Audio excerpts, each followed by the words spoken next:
The Dred Scott decision, which was handed down by the Supreme Court in 1857, is one of the most famous or infamous decisions in all of the history of the Supreme Court. And it arose out of some complicated issues, but what it basically had to do with was the power of Congress to prohibit slavery in the Western territories. Dred Scott had been brought as a slave into the territory of Wisconsin, where slavery had been barred by Congress, and later he sued for his freedom on the ground that he had been in a place where slavery had been abolished and therefore should be considered free.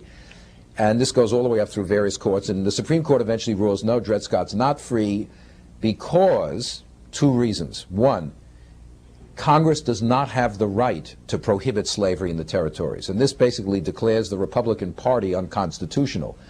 The Republican platform, Lincoln's platform, which is to prohibit slavery in the territories, the Supreme Court said you can't do that. Slavery has a right to go anywhere within the country in a territory, not a state. A state can abolish slavery. Illinois did. But the territories which belong to the whole country, slavery has a right to go there. The second principle put down by Chief Justice Taney in the Dred Scott decision was that blacks cannot be citizens of the United States. In a sense, Dred Scott can't even sue because he's not an American. This is one of the best examples of this notion of blacks as aliens. Even though he's born here and everything, he is not an American. The American family, as Taney says, is for white people.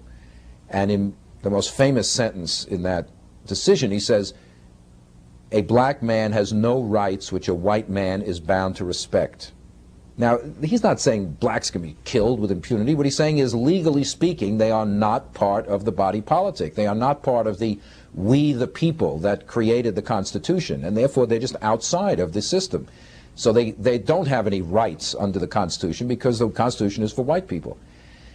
Now, people have denounced Taney ever since for this, and for good reason, but the fact is this decision was codifying widely held views in American society, North and South. You know, you're blaming the messenger in a sense if you simply hold the Chief Justice responsible for these views.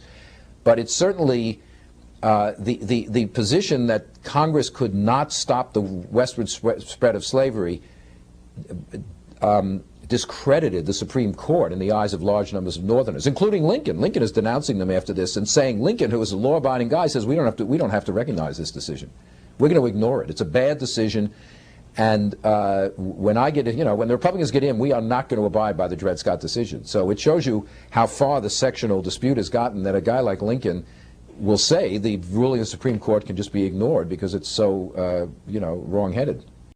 The Dred Scott decision is the result of a case that had begun in the 1840s and wended its way up through the state courts of Missouri and then into federal court.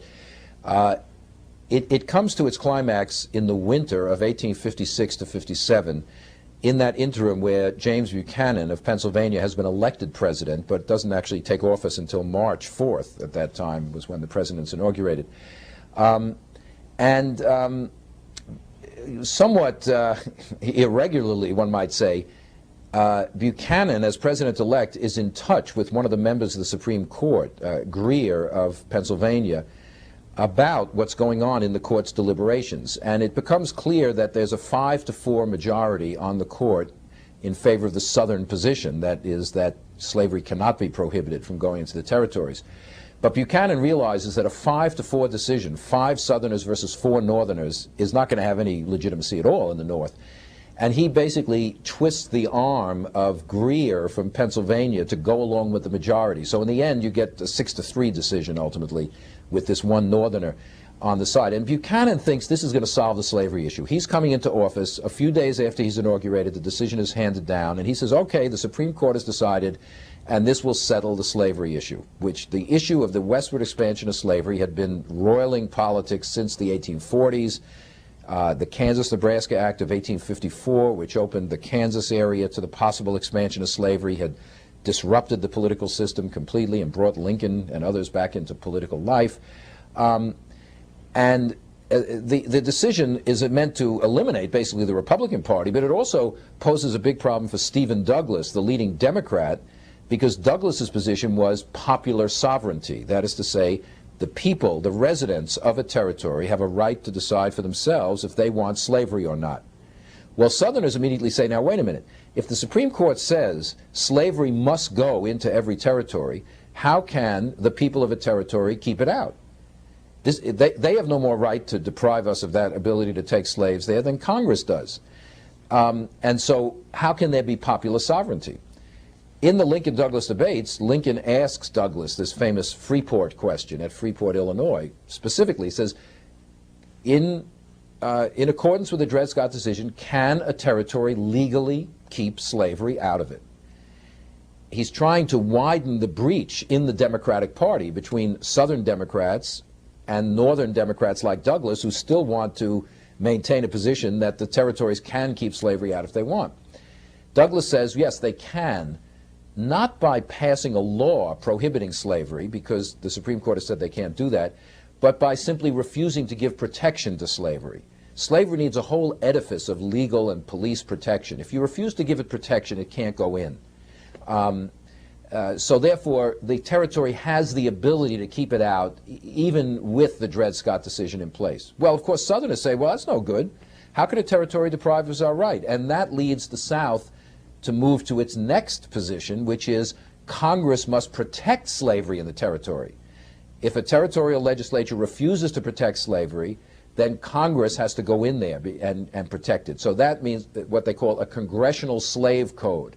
Congress has got to pass the laws now guaranteeing slavery in all the western territories of the United States. So now Douglas will not accept that any more than any other Northerner will, and that position of the Southern Democrats eventually is the rock on which the Democratic Party splits apart in 1860. The Southern demand for a slave code in the territories and the Northern Democrats' refusal to accept that position. So ultimately, the Dred Scott decision is really one of the key things in disrupting.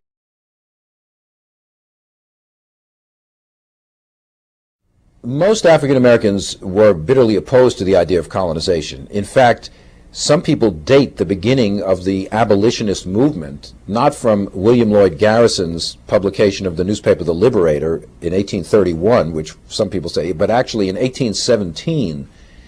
In 1816, the American Colonization Society is formed. The colony of Liberia is set up in Africa as a place where colonized blacks from America will be sent. The capital of Liberia is called Monrovia, after President Monroe. So this is, you know, a pretty close connection. In January 1817, the first black convention in American history is held in Philadelphia, free blacks from all over the country, and they strongly oppose colonization. They are mobilized into action, and they say, we are not Africans, we are free Americans, we demand our rights as American citizens, we do not want to be sent out of this country. And in a sense, this is the beginning of the modern abolitionist movement, because what distinguishes abolitionists from many others is not just their hostility to slavery, but that they say black people must be recognized as Americans and given their rights as Americans. That's what makes them so unpopular in the North. Not that they attack slavery, which a lot of people will say, I'm attack slavery, but they say, no, we free the slaves and make them equal citizens in the country, and that's a very radical idea. Now, by the 1850s, there are some African Americans who do say there is no hope in this country, they'll never get equality. Martin Delany, a black abolitionist, actually goes to Africa and tours the Niger River Valley looking for a place where African Americans can emigrate to. Others look to Haiti or parts of Central America. This is different. This is voluntary emigration. It's different to say, okay, if black people want to leave, they should, than to say colonization, the government's going to ship you out whether you want to go or not. The number of African Americans who support emigration from the country is small. It's real, but it's small. It never really encompasses a large number of blacks in this period. A lot of the blacks who did go to Africa actually went as missionaries, religious missionaries, to try to uplift, as it were, the native Africans and teach them Christianity. It's a very interesting dynamic, because in a certain sense the black Americans who went to Liberia, Sierra Leone, had bought into a lot of the main themes, you know, of American history, of civilization, the notion that America represents a higher civilization, Africa is backward and uncivilized, and they're going back not to find their homeland, but to help raise up the benighted people of Africa. And they discover, of course, that they are very different from Africans in some ways, and it's not a homecoming in that sense. It's a missionary endeavor. So the number of black Africans who actually go to live and want to become part of African society is quite small at this time.